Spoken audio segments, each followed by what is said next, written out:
I feel alright. Hey, I feel alright. One time. Hey, I feel alright. One time. Hey, I feel alright.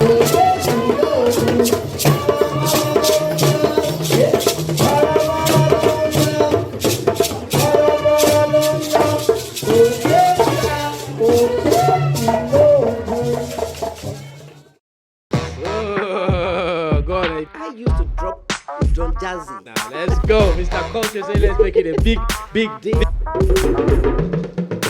Come on now, let's go. Hello, brothers and sisters, mothers and fathers, children and parents, uncles and aunties, nieces and nephews, boys and girls, males and female, he and she, they and them. Welcome to Hero's Diary. And today, I have got someone in house today.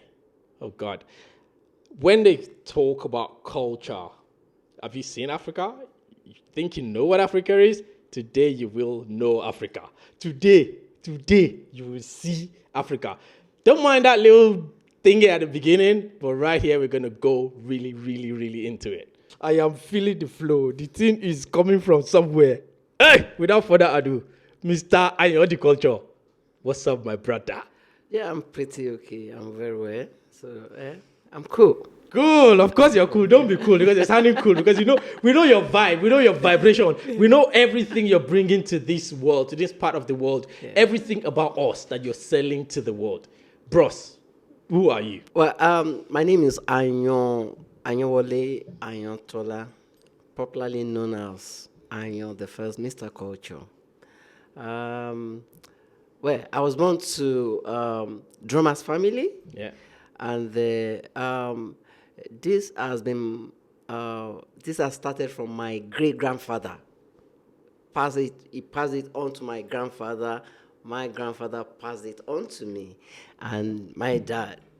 I'm trying to pass it on to my children. Let's see how that works. That goes. Right? Yeah. Yeah. So like I said, I was born to drummers family, and at the early age of 5.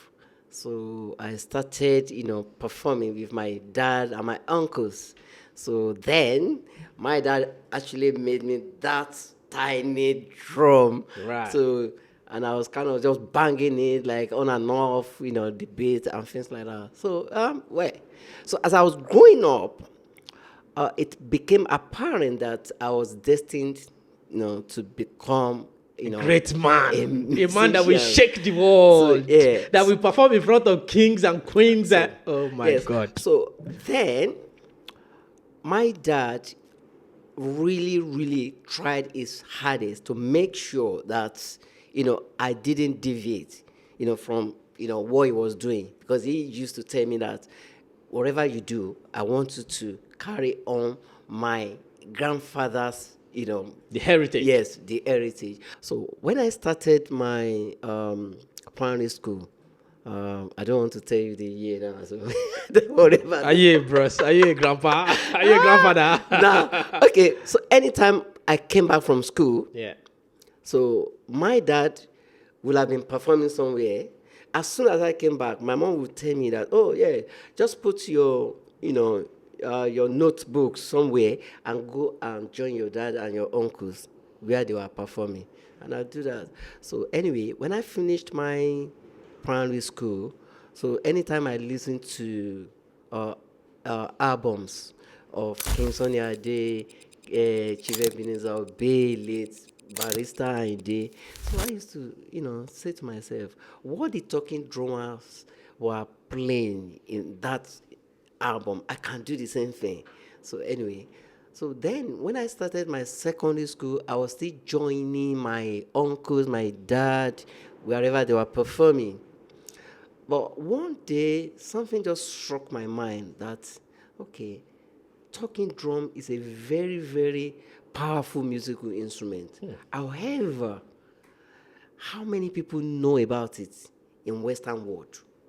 Then I said to myself, I'm going to make it a big deal. Wow. Honestly, I was very young. I was like how old were you then? Maybe I was like 15. So, and I said, oh yeah, I will make it a big deal. Okay, and on, I was like the drummer for the dramatic society, anytime I came back from school, even when I had exam, I'll still go and perform. And then you see, then when we are kind of like age of puberty and things like that, when you discover yourself as a Yes, big so boy, there like you are. all the girls, like You can roll with the big boys. Me, I didn't care about any girls, like when I was performing with my uncles and my dad, I would just play it. So they would be looking at me. So anyway, when I finished the secondary school, then that was a big problem because I was a very, very good science student. Right. And I aspired to become a medical doctor. Wow. Or a pharmacist. Ooh, okay. Okay. Now, Okay. I was very close to my dad, and I sat him down. Dad, I want to obtain JAMB, to go to university. And my dad asked me, okay, what do you like to go and study? And I said, where? There's something they call science. I'm very good in it, and I really want to become a medical doctor or a pharmacist. And my dad said no. Wow. He said That's no. very strange for an African father, though. Yes. And you see, in those days, you have that kind of utmost respect for your elders and your dad, that when they tell you something, you'll be very scared of asking why. Why? So, and I said, okay, what would you like me to do? And he said to me that I would like you to continue my grandfather's heritage. And he prayed for me, and he said to me, you'll be highly blessed. Among your mates, they'll be looking up to you like this. And I said, okay, fine. So what did I do? I went to study drama art at OAU. Bafemi Awolowo Yes. University in Nigeria. Yes. So while I was in uni, I was studying, they call something Oshogbo Art. I don't know if you have heard of Nike Art Gallery. Oh, yeah, in Lagos. 7 and things like that. So, which is a gallery that caters to a lot of sort of traditional African arts. I actually studied that as well because I'm someone that I believe in streams of income. I don't believe in doing only one thing. Okay, and I say, okay, if I become a musician, whatever, so I still need something to back it up. So I went to study drama. I went to study that Oshogbo art as well. Yeah. So as I was in uni, I was already making money because anytime I produced my artworks, I used to sell it to different artworks. You draw? Creative drawing. Right. Creative drawing is different from landscapes, seascapes or portraits. It's just imaginative drawing. Wow. So, like, what do you draw? Like, what is this? Well, that's a very good question. Now, creative drawing or imaginative drawing, my style of art tells stories about Africans. Right. It tells stories about who we are, yeah, what we do, and the type of festivals. I can draw a masquerade, and the drummers and the audience, the spectators. Yeah. You understand? I can draw a farmer, I can draw a palm wine tapper, I can draw a mother and a child on a back, something like that. So, yeah. So while I was in uni, I was making money because I was sending my artworks to, Who are the people buying these arts? French people, British people, German people. They're like foreign people who come. Yeah. So where were you showcasing them? Where did they see them? Well, I used to, go to their houses, like one-on-one, Oh, right, yes. right. So, like, when I so know like you... foreign expatriates in Nigeria who live in Nigeria and then you go sell to them. Most of the lecturers at OAU then. At the time? Yeah. Right. Or at the campus, I used to go around and send my artworks to them. And I was so lucky that if you buy my artwork today, so when your friend or your friends come to your house and they look at my artwork, they say, oh, who is this artist? So can you, introduce us to him? So anytime I come back to you say, oh yeah, I've got you few customers. That was what I was doing. It. But one thing I think you touched on that's very, very interesting and that we should know about, especially the younger generations and people in the Western world, is your specialization on the talking drum. What the hell is the talking drum? Okay, well, talking drum is a very special musical instrument that mimics the language or interprets human voices. We can use it to say anything. We can use it to welcome. We use it to welcome people, praise people, abuse people. But, that doesn't happen. So it's a particular size. Size of a wood being cut down into a particular size. Yeah. Carved out and then make hollow. Yeah, like a tunnel. Right. Yeah, inside. And then, so we use animal skin, for the two faces. So it was so surprising when I learned in this country that, okay, recycling. And I said to myself, recycling has been going on thousands years back in Africa. In Africa. Yeah. Because when the animal dies naturally, so instead of just allowing the animal to get rotten away, we remove the skins and we make use of it, to make drum. Yeah. So anyway, as I was saying, a particular size of a wood being, it could be bigger, it could be small, whatever, carved out with hollow inside. Then you use animal skin for the two faces because it has two faces, like a tunnel. When you enter the tunnel, you come out on the other end. So now, and then we use animal skin to put the strings around the wood. Right. Yes. Right. And then that string tunes the drum like a guitar. Because you cannot put your guitar on your neck and play it with one hand like this until you actually use the other hand and just play both. Yeah. So that is what talking drum is all about. So what's the purpose of it? Why did we have it, and how did it impact our society? Come to think of talking drum, it's not only in Yoruba land that we can actually find talking drum. We can find talking drum in Senegal, in Mali, right, and in the northern part of the country, in Nigeria, and the northern part of Nigeria. However, the Yoruba people, they are very proud of, we are very proud of our culture. Yeah. So when the talking drum now came to Yoruba land, now the Yoruba people now started thinking of how they can elaborate the, importance and the usefulness. So now, talking drum, like I said earlier, we use it to start with. In the olden days, there wasn't any means of media. Yeah. No media at all.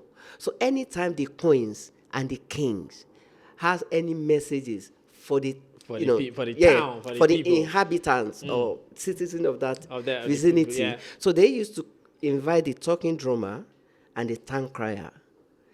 The kings and the queen will pass the messages on to the talking drummer, and the talking drummer will go to the town center and broadcast, the message to the people.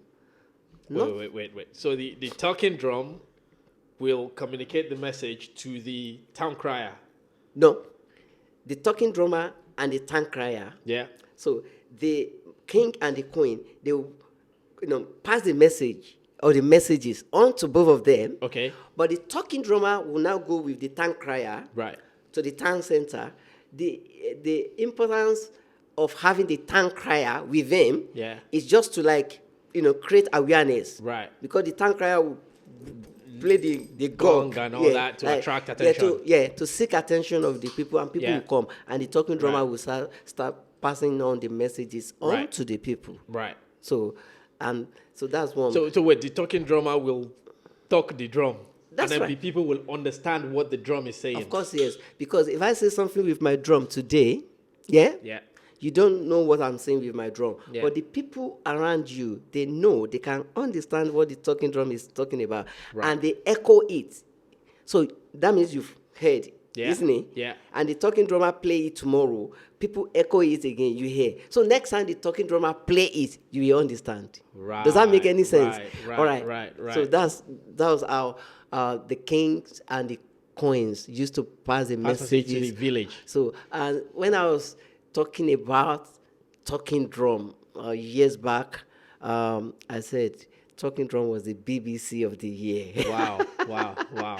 Anyway, so that's just one. In the olden days, Yeah. different towns, cities, they used to wage war against each other. Right. Which happened in Western world as well. Which still happens Yes. today anyway. Okay. So So anytime the warriors are going to the battlefield, they used to have the talking drummers. right. Because the talking drummer will be performing and will be giving them more energy and energy. Gingering them. Yes. Gingering the swagger. Yes. So yeah, now let's go and fight. So talking drummer, used to lead them to the battlefront. We how far into the battlefront? The talking drummer, shoot the talking drummer, I go die. How far into the battlefront? All right, okay. If you are a warrior, Yeah. and you have like maybe 10 people behind you, Yeah. so I'll be at the front. Okay. As a talking drummer. Yeah, I will lead you to the battlefield. When you get to the battlefield, I stay at one side. Yeah. Then I keep on playing. Energize them exactly. to light up the door. Let's exactly, go. yes. Yeah. Okay. So that was how talking drummer was helping the warriors, to win so many battles. Wow. And my great granddad was one of them that led so many warriors to the battlefield. And traditional talking drummers then they used to be like have that kind of spiritual power. So like my great granddad, his granddad gave him just a hat. Right. That anytime he was going to the battlefield, he must wear that that hat. Wow. So my dad told me that hat in the front like this, so they put something there so that when they shoot him, it will never affect him. Wait. What will not affect him? The bullet will not enter. The bullet. You don't believe it? I don't. I don't believe how. Is it true? It's just because he went to battlefield many years, right? And he returned safely. Oh, okay. Yes. Okay. So now, do you have that hat now or not? Well, that is what makes me cry most of the time, because if I do have that hat today, I'll become a millionaire. Invisible. No, it's not that, because I will preserve it, and then I will put it in a special place in Nigeria. Yeah. That would be a tourist attraction for people. Wow. You understand? But unfortunately, we are talking of maybe 150 years or 200 years ago. Wow. Okay. Anyway, so that's another usefulness of talking drum, importance of talking drum. Okay, so we use talking drum for so many special occasions. It's the main musical instrument. Yeah, be it wedding, naming ceremony, housewarming, chieftaincy, whatever, coronation, anniversary, whatever. So the talking drum and festivals as well. Yeah, it could be Muslim festival, or Easter or Christmas or masquerade festivals, and all these gods and goddess worshippers like Oshun worshippers and all those kind of So Wow, so that sounds like quite a lot. But I mean, you've told us now about the relevance or the impact of the talking drum to Africans. However, you have performed before the Queen of England, for the Queen of England. You have performed for the King of England. You have performed for Richard Branson. You have performed on Come Dine With Me. You have performed on all these big things. How are these people in England, the Western, who are not Africans, who don't understand the significance of the talking drum, how were they able to relate to what you're saying? And the King of England breaking all protocol, coming to meet you, to shake you, say, bros, you tried. Bro, what's going on? How? Well, it didn't start there. I've been around for quite a long time. And like I said to you earlier, when I was 15 years old, I said something struck my mind. It was like, when you heard a message, that, you can make this thing a big deal. Yeah. So now, and since then, I've been working about how can I make it a big deal. All right. So I was actually brought to this country as a performing and visual artist. Right. Yes, I didn't even know who gave me the work permit, because I used to. Yeah, okay. I will explain it to you. Right. Don't forget that. You don't know who brought you.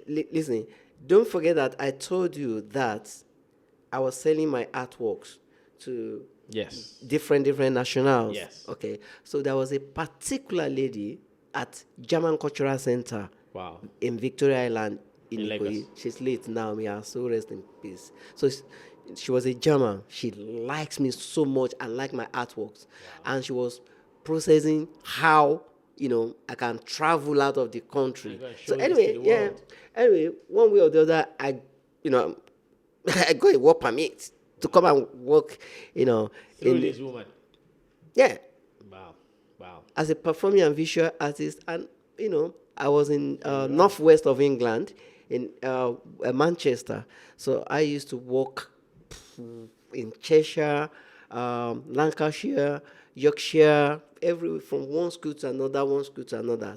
So far so good. I've worked with over 500 private and community schools within the UK. Wow.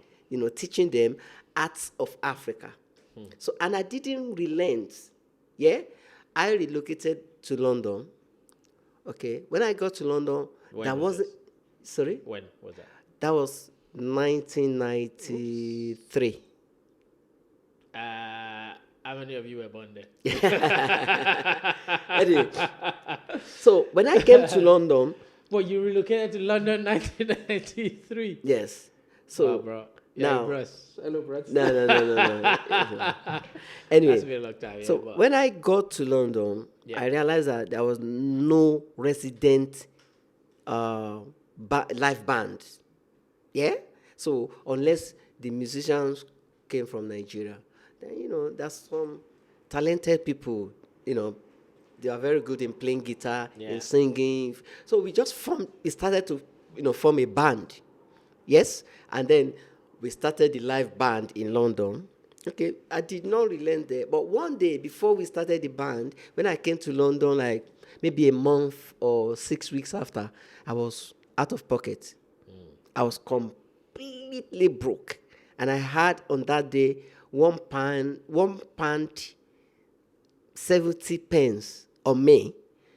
However, I remembered what my dad said to me. He gave me his drum. Yeah. That when he started performing, so he had one drum and he gave it to me when I was traveling. And he said to me, anytime you have this drum, you will never lack.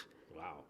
So I took that drum and I went to Clapham North Station and I was busking. Oh, so you started out as a busker? Yes. Wow. And before you knew and by the way, just to say to our viewers, especially those who are probably not in the UK and all that, busker is someone you see, those guys you see in the train stations and bus stations and all that, stay in one corner, have this little bag before them, and then they're playing some mad skill music to raise money to survive. So you started as that. Yeah. So, and before you knew it, the guy controlling the station came to me and kicked me out. Wow. Okay. And he said to me that I was making a hell of noise. And I look at him like this.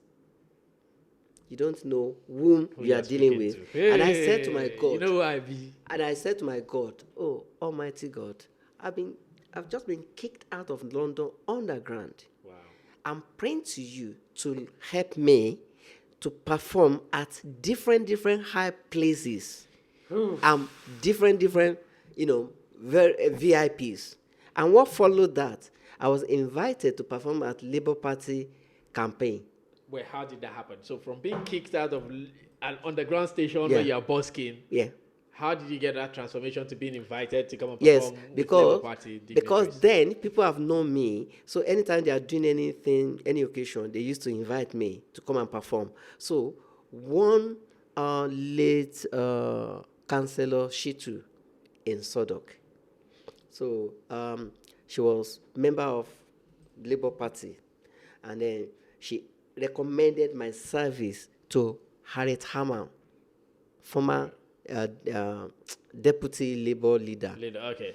Okay, so, and I went to perform for them. So after that,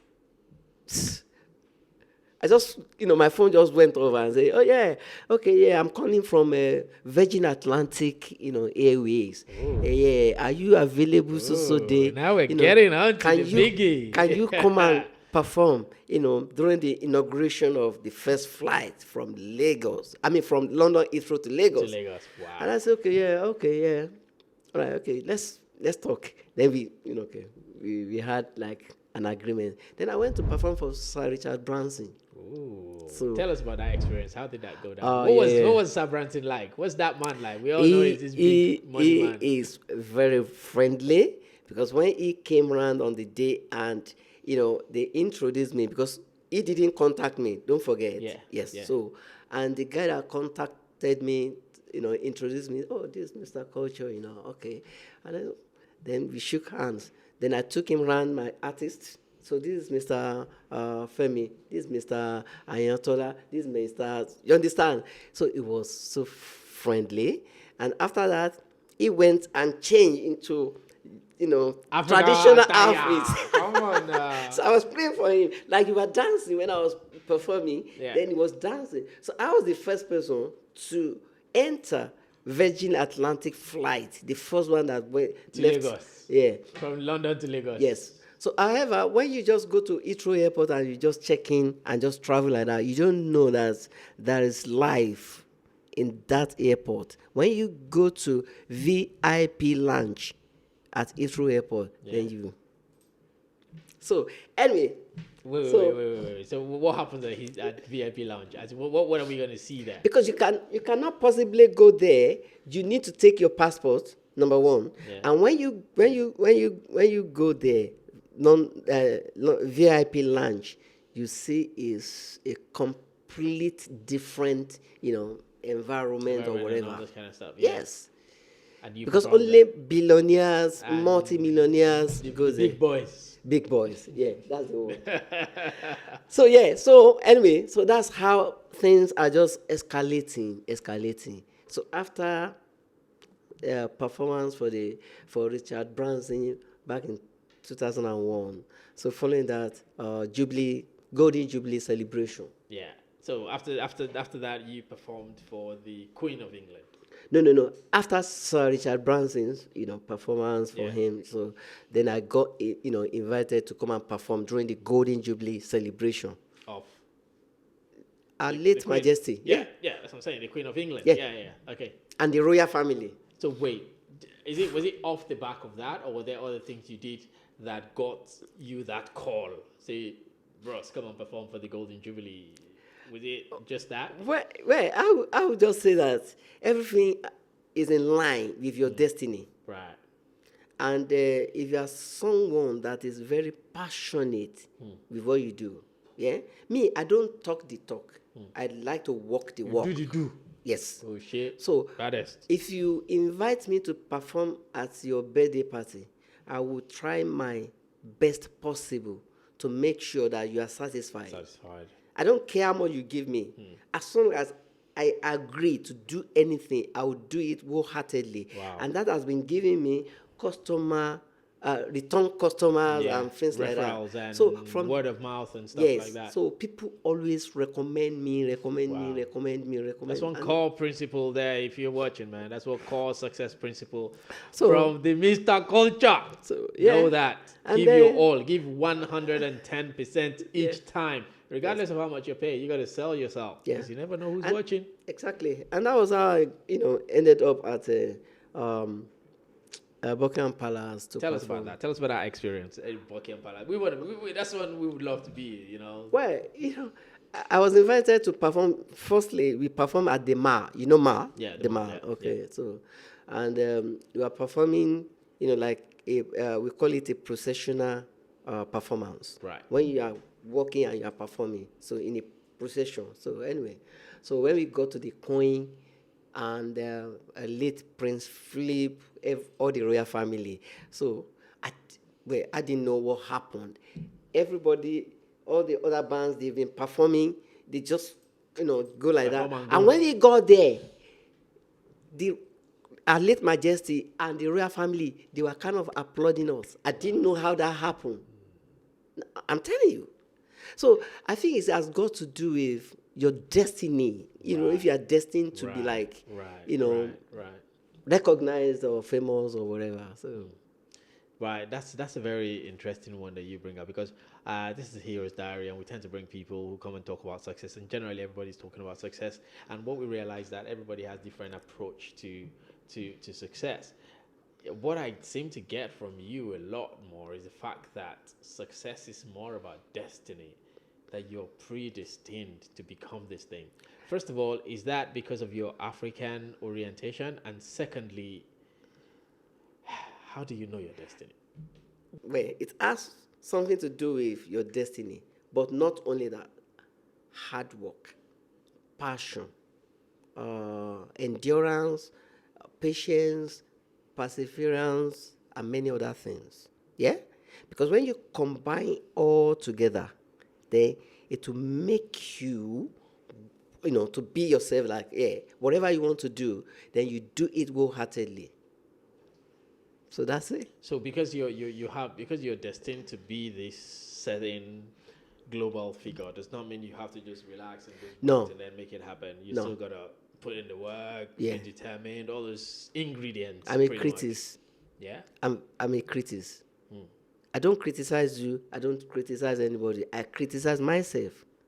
I've never got satisfied with my performances. Even this interview that I'm doing, if I watch it,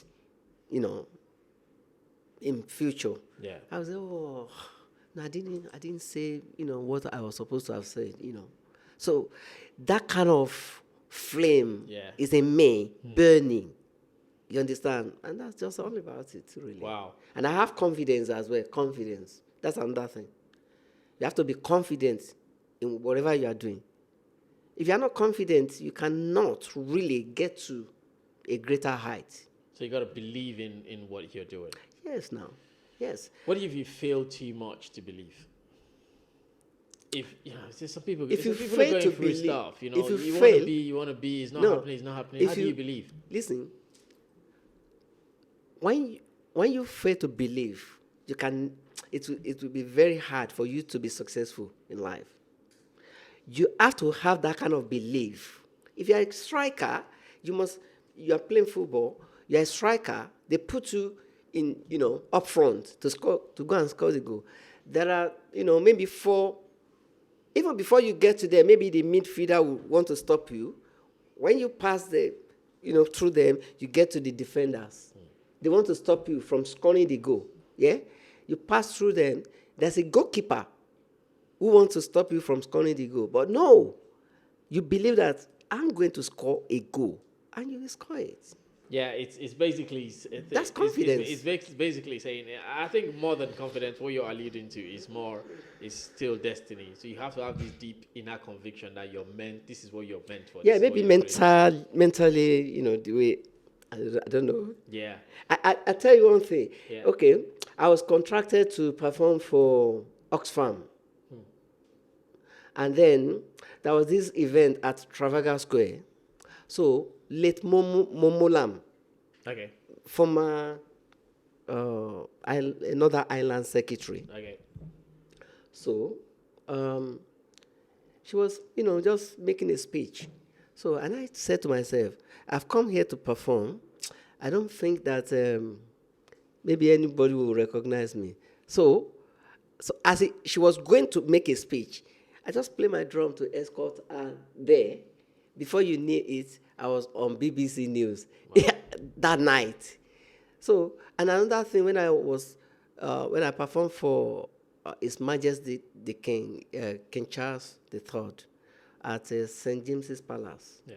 So I was invited to perform for him, to come into the To usher him into the St. James's Palace. Yeah. And I said to myself, if I just let him go like that, all eyes will be on him. Nobody will recognize me and my son because I went with my son. And I said, okay, when he was coming, then I was performing. He was walking so fast. And I said, oh, Prince, walk slowly. I said, But oh, you told him. yeah. And he said, oh, no, I'm sorry. You told our Yeah. king. He said, I'm sorry. Okay. I said, no problem, sir. Okay. So when they opened the double doors, so I was still performing. Everybody was like, and I stopped playing the drum. And I was looking at him. He was looking at me. And what did I do? I gave him a drumstick. Ooh. And he said to me, what will I do with it? Shall I bang it on your head? I said, no, sir. I said, you've got... It was like I'm, kind of giving order. I said, you've got to play the talking drum. Wow. And he did. What followed that? I was in front of all national newspapers. Media. In media, yeah.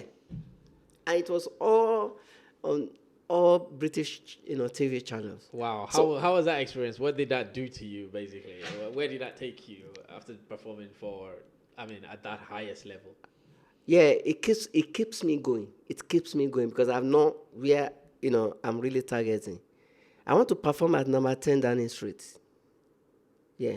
Yeah. And it will happen one day. One day, soon. But you've been in this game for a long time. You're calling years that, like I said, so many of our viewers are not even born then, man. That's been such a long career. What has kept you going and kept you delivering? Is it this? Is it what your father said? Or is it destiny? What is it? Why are you still so... Because it looks like you're just starting, bro. That's what it looks like. It doesn't even look like you've been there since like all these years. Yeah, what can I say? I can say ego. Yeah? And I can say legacy. Because I want to leave a legacy. Right. Yeah? No matter how long I live on this earth, when I go, I want to leave a legacy. I want people to remember me. Yeah. Yes? So that's what, keeps me going. Yeah. Wow. You've been talking about all this, and since all this long, God, it's been a career, man. From like 1900, I think it was. You started from like 1800 and something to like 2000. That's like centuries, man. Actually, bro, 1400. How have you kept 1400? Oh my God, it's been yeah, because you just started about your grandfather and great, your ancestors. Oh my God, look. How have you kept relevant in all this time? To keep your thing going, to keep people listening to you. People keep calling you for bigger stuff. How, man?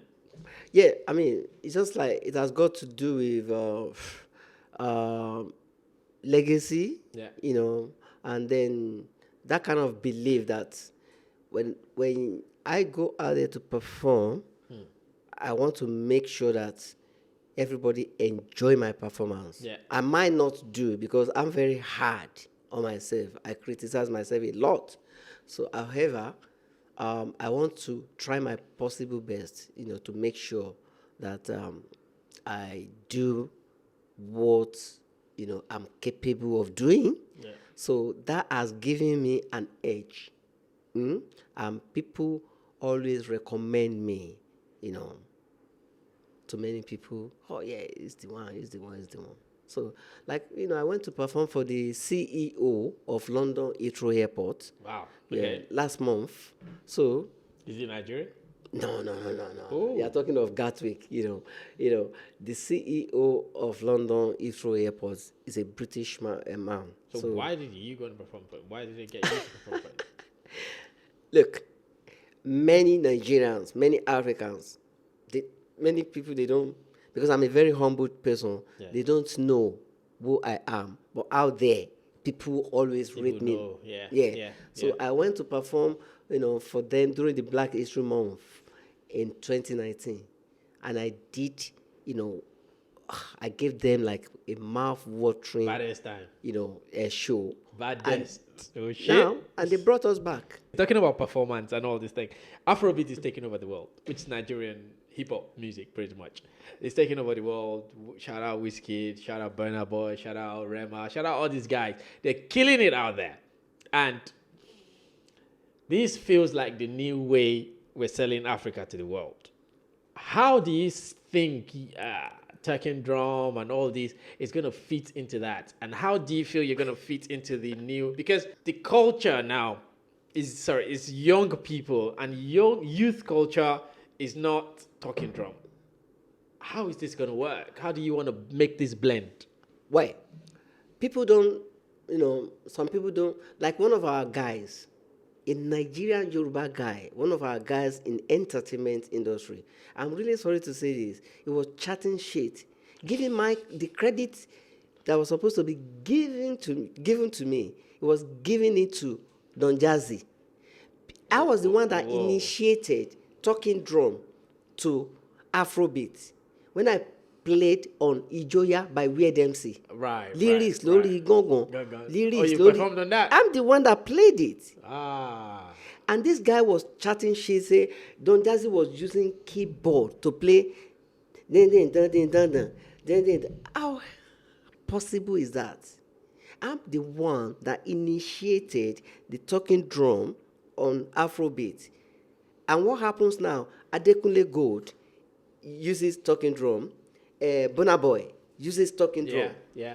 But I am the first talking drummer to play on Afrobeat. So are you collaborating now with these guys? Because apparently this is huge. This is big. This is our culture.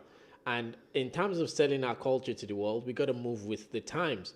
What the world wants to hear now is what Burna Boy, Wizkid, Rema, and all these guys are playing.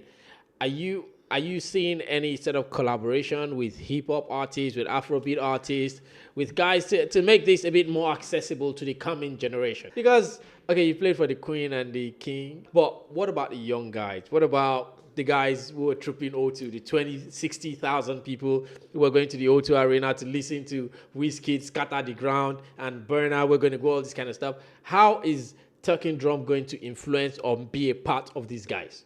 Okay, so I'm saying this to all those Afrobeat, celebrities, stars. Yeah. So they need to incorporate talking drum into their music. War Relays, sold Ijoya was talking drum. Yeah. And the percussion that I played on it. Yeah?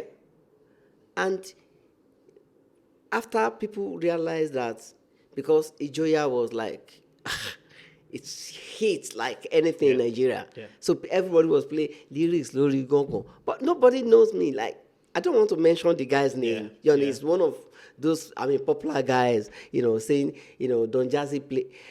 I used to drop Don Jazzy at home when we used to perform with Solek. So with why are you JJC. Because you used to drop Don Jazzy, you've got this relationship with Don Jazzy is now creating some of the world's biggest artists. I will tell why are you not working with Don Jazzy to give? Because I'm going to give you a good example. The Igbo guys, look at people like Flavor, like Nigaro, like all these other guys who are they're coming out with tunes that have core Igbo beats.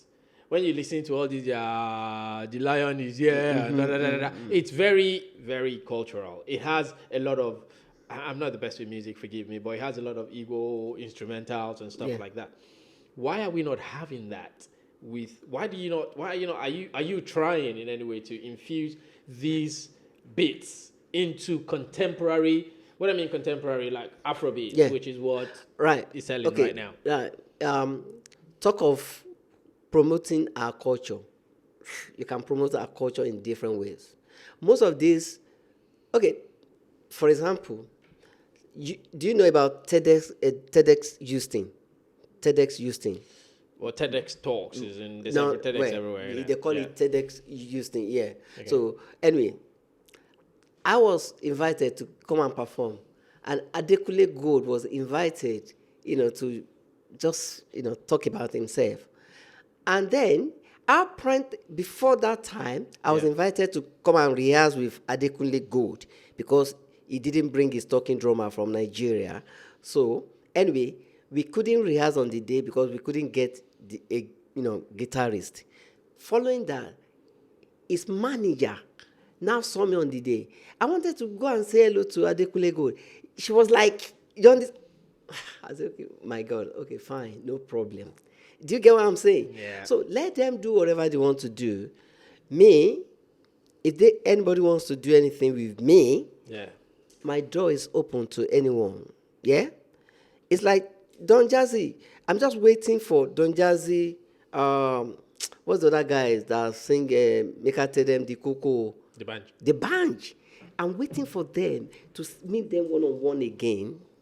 And I'm waiting for their responses, how they will respond to me. Yeah. Because many of them, when they are successful, they have little success. It gets into their... So I can't really be going, start going to them one by one. Say, oh, can I... Yeah. My name is out there as well. Yeah. If they come here, I want to You're have willing a... to. Yeah, I'm You're willing to. to talk to them. But would their managers allow me to even have an access to them? Me that have access to the king over here. Yeah. Do you understand what I'm saying? Yeah. But however, what the foundation that I've laid, so they're building on it now. Yeah. Because like I said to you, Burna Boy just took one guy from here on tour last year, and they were on tour for like 3 months. Right. Yeah? And Adekunle Gold has brought his talking drummer to Western world on a few, occasions. So that's a legacy. Yeah. Do you understand what I'm saying? Yeah. So, but I'm saying this live.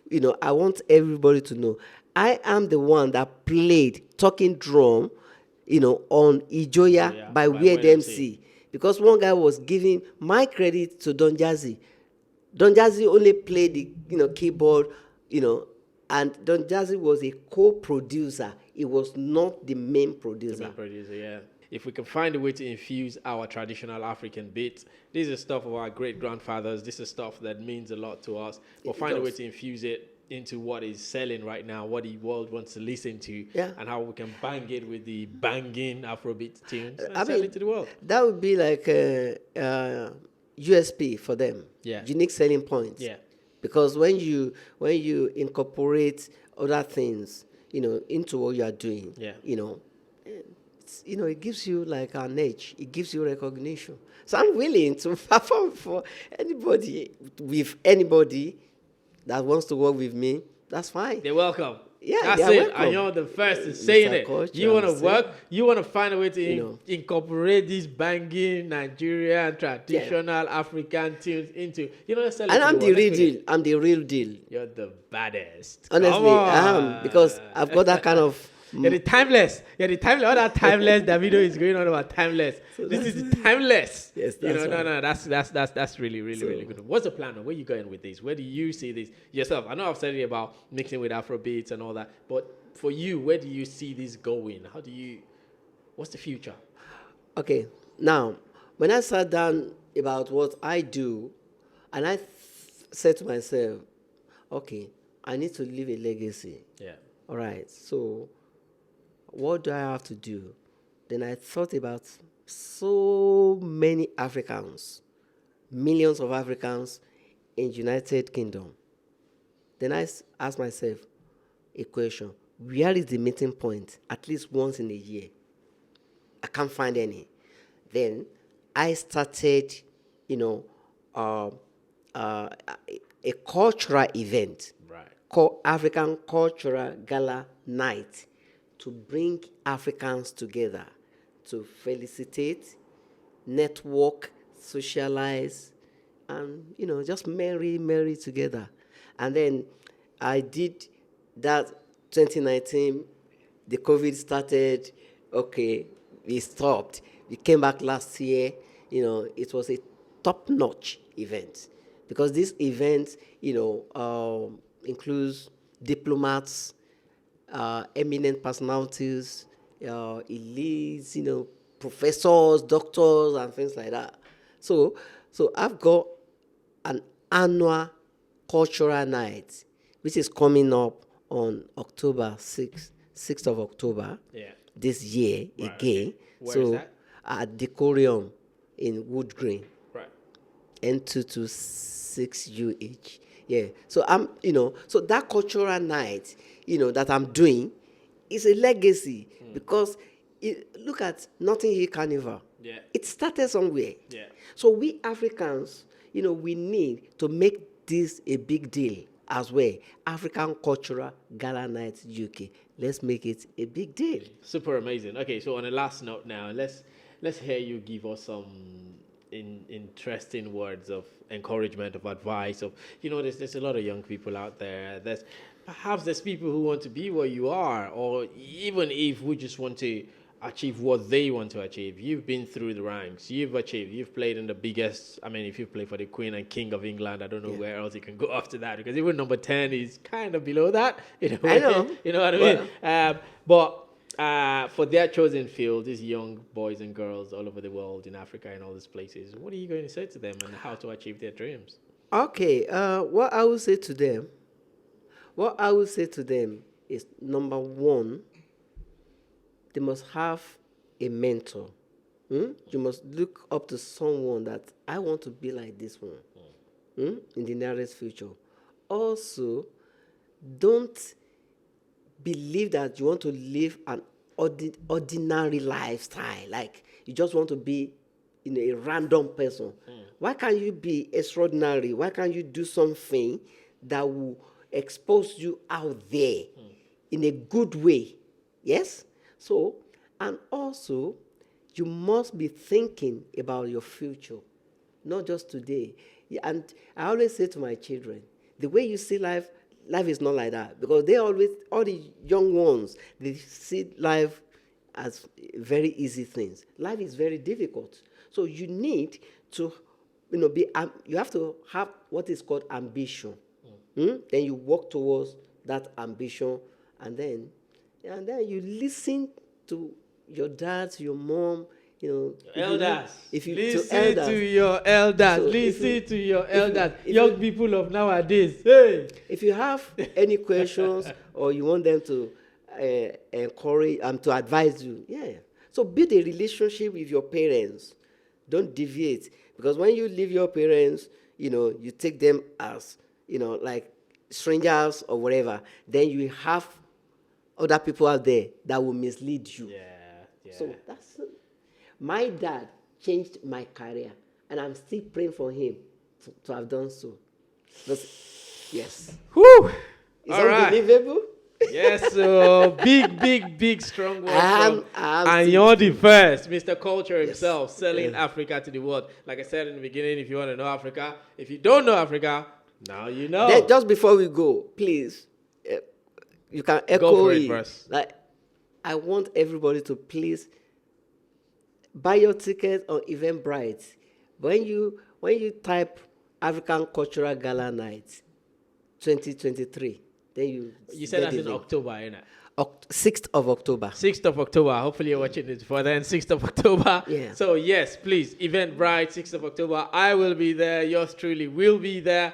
Make sure you get your tickets on Eventbrite. Our producer is going to be there as Everybody, we're going to rock the show right there. You know what I mean? Like, seriously, but we need to promote our own. We need to culture, sell, yes. like some of the baddest dignitaries and celebrities and successful guys we've had on this show. Like they always keep saying, if we don't tell our story, no one else is going to tell it. No. Doesn't matter how you tell it. Whether you tell it right or wrong, tell it anyway. Because if not, others are going to tell your story. And guess what? They won't tell it the way you want. They will tell it in the wrong way. In the wrong way. In the wrong way, yes. Baddest, Mr. Ayan De First. Yes. Baba Culture. One more thing to go. I need to play that drum, man. I need to show my skill. Oh yeah, let's do it.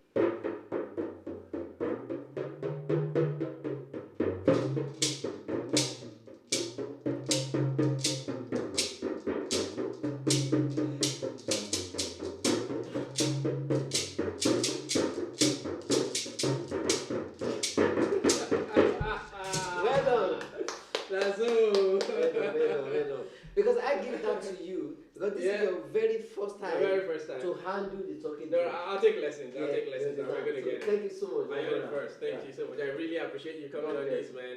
Really, not just teaching me this, teaching us about the culture, teaching us about everything, and teaching us more success principles as well. Thank you so much, brother. God bless you, and God continue to give you more wisdom to show the light to the world. It's Hero's Diary. We'll see you in the next episode.